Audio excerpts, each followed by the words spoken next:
3 hours. Take a look behind me here. We want to get you right to these live pictures. This is the scene of a train derailment. It happened shortly after 2 o'clock this morning, just west of Arcadia here in Hancock County.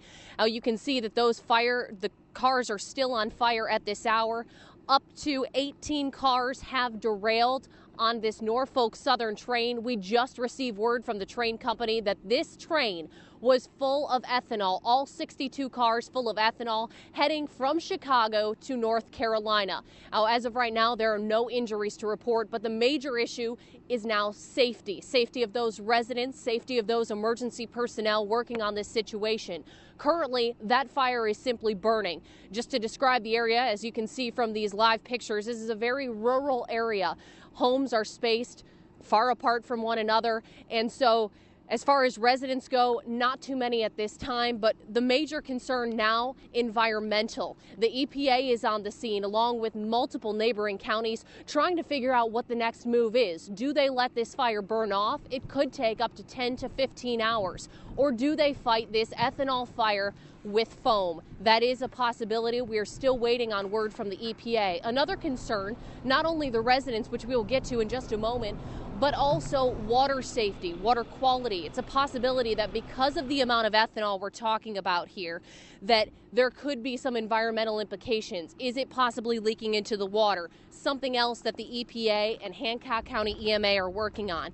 Now, when we talk about the magnitude of this situation, you can see in the live pictures just how big this fireball is. This is hours later. We are already at the 9 o'clock hour, and this has been burning since 2 o'clock this morning. And it's a possibility there is potential for another explosion here.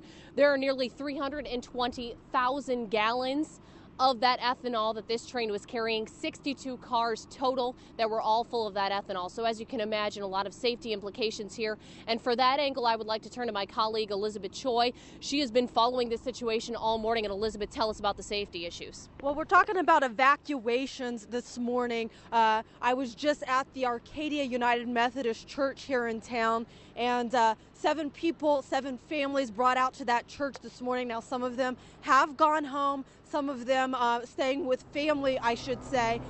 Again, that evacuation area has not been opened up for those families, so some of those people staying with families. I spoke to one woman who says she lives less than a quarter of a mile away from where it all happened. She says that she could feel a rumble, her house moving. Her house, the explosion was so loud that she could feel a rumble throughout her home. She said it was something like she saw, like something she would see out of a movie scene.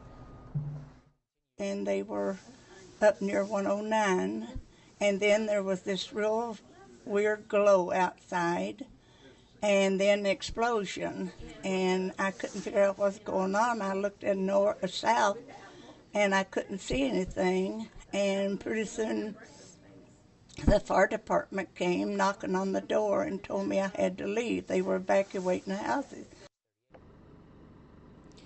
Now, again, as you can see behind me, fire still burning pretty good. Authorities aren't sure when it will be extinguished at this time. They're telling me that the heat is so massive, it's so severe that they're having to stay about a mile away. They're not able to get close to the scene to extinguish it. They're not pouring water on it because the heat is just so intense. They say that they're not sure when they'll be able to extinguish the blaze, that this could be an ongoing thing with an emphasis on all-day event. And again, those people evacuated, no word on yet when they'll be allowed back in their homes, but we will continue to follow this story, bring you the latest as they become available. I'm going to bring back in Christina, who has more.